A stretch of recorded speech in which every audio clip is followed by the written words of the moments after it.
Need for Speed Payback. Now let's add some context to this first. Last time I played a Need for Speed game was the horrendous 2015 so-called reboot of Underground. Bad game. Very bad game. Matt, you've been playing Payback. Well, start off, what are your first opinions on it? Well, I think I played about 5 minutes of it and I hated it. Oh, care to elaborate, or is that it? Is that just the whole review? That could be pretty much the entire review, because from now on in I'm just going to rip it apart. Well then, I'll start off with the story. Basically, I think the writers of that game will just watch too many Need for Speed films and saying, right, let's make that. So basic hateable characters, so protagonist and antagonist. You're thinking, why the fuck cares? The story's flimsy as fuck. I mean, oh look, we're going to take down the syndicate, call the house. What do they do? Oh, they try and fix street races. Who the fuck cares? Yeah, because your review is yet. Wait, we're recording this on Thursday. Your review. We're recording this on a Wednesday. Sorry. Your review will be up on the website in a couple of days. Yeah. So reading it before it goes up, yeah, it was like one of those things. Where it's like we need a baddie. Okay, and then they just kind of rolled the dice and just went, yeah, that's generic enough. Yep, pretty much. I mean, the story is just fucking stupid, and Yeah. the gameplay is not as no improvements on that front, and even some aspects it has gone so far backwards. Really? Yeah, I mean, I think one of the bugbears in the previous game, I think you've touched upon, is the sensation of speed. Like, doing 200 miles an hour is meant to be like fucking hectic, but in Need for Speed, it feels like you're doing 50 on a motorway. Yeah, because it was because I said that to you a while back when playing the original, the remake. I want to call it a remake, but it's not. And it was like, you look at the speedo and you're meant to be doing like 90, and you're like, this feels like 30.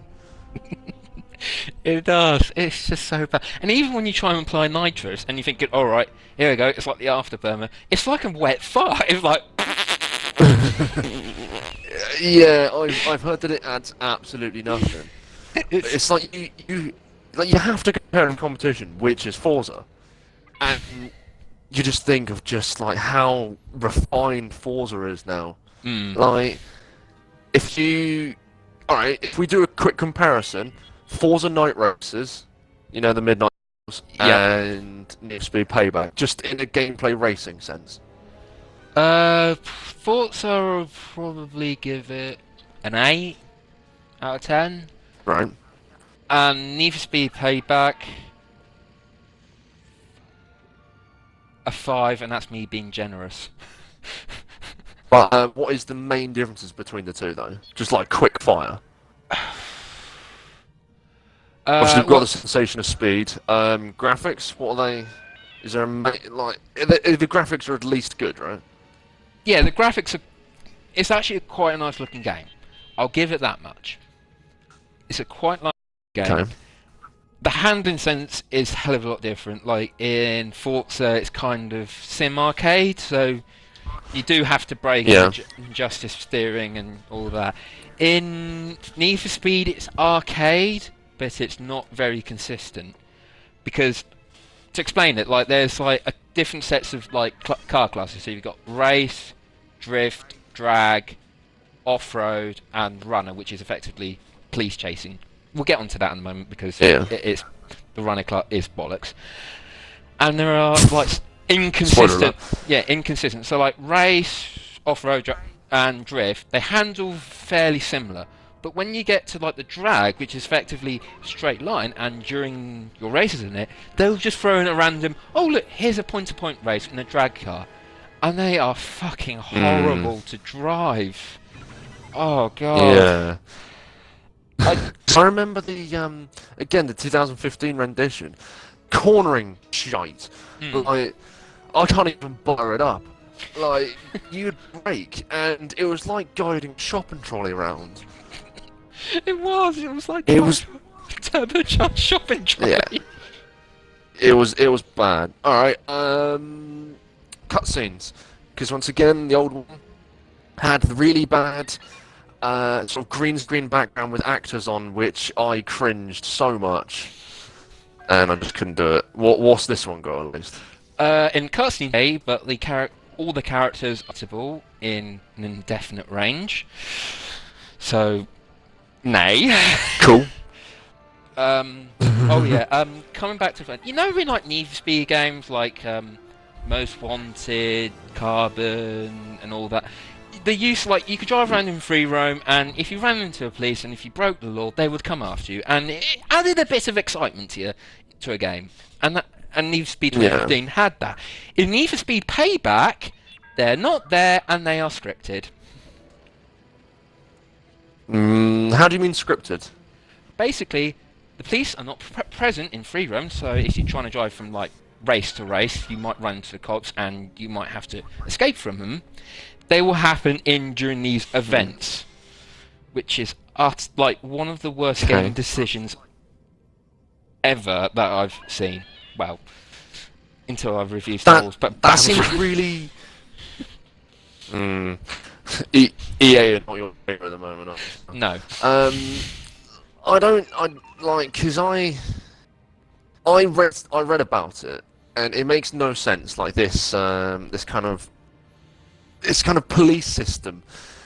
I agree with you. The whole thing of like you drive around and be like, oh cool, I'm being chased. Oh cool, they're after me. It adds a little bit of element in a free roam. But to take that away, what's the point in having the open world then?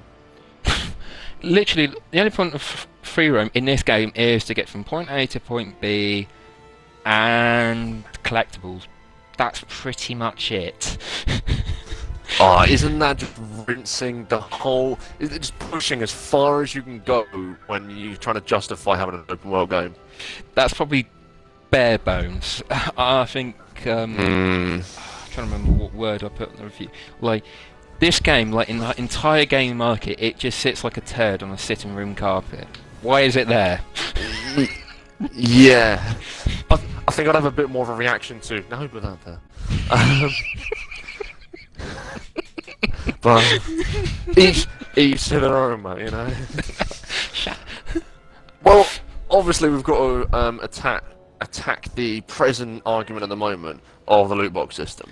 Yay! So, as far as I'm aware, you don't modify your car in a normal way, do you? Like, because the old ones would have you go into a garage and they'll have 4 different spoilers for you to choose at your whim, whichever you like the look of. Yeah. This one doesn't have that, does it?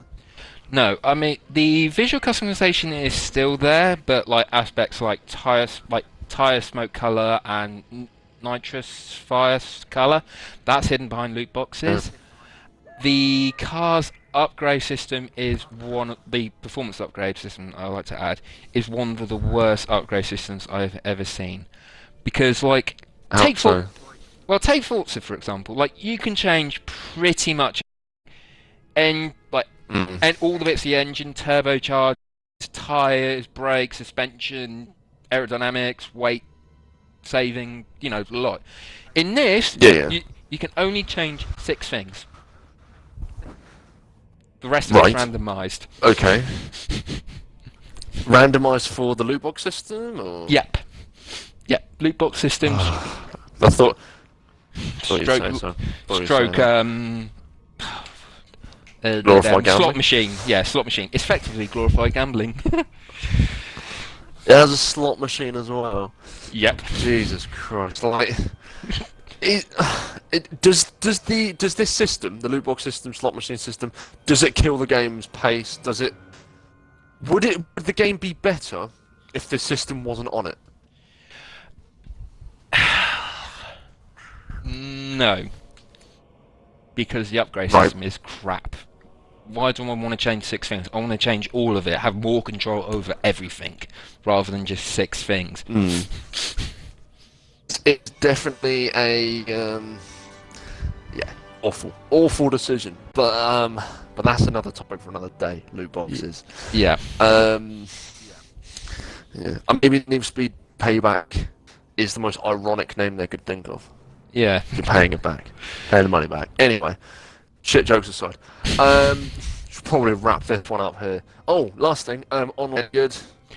Online's actually okay. It's not. It's all right. I mean, it's not groundbreaking and all that. It's all right. So, but it doesn't really. Yeah, I mean, save it. It's difficult to kind of gauge a great multiplayer racing game now, but we'll try. XNVR, we will try. We're triers, that's all we can ask for. Alright, Matt. As per, where can everyone read your glorious words? Well, if you'd like to read my review, you can look at www.xnvr.co.uk, and you can follow me on Twitter at Mr_Clemens22, and Darren at XNVR Darren. You can follow us on all the social media things: Twitter, Facebook, Instagram. If you're a heathen. I hate Instagram. Twitter, Instagram, Facebook. Don't forget YouTube too. And like, Twitch. share, and subscribe. And Twitch. I always forget to like, share, and subscribe. Don't forget to do that. That helps us. All right, man. Cheers for your time. No worries.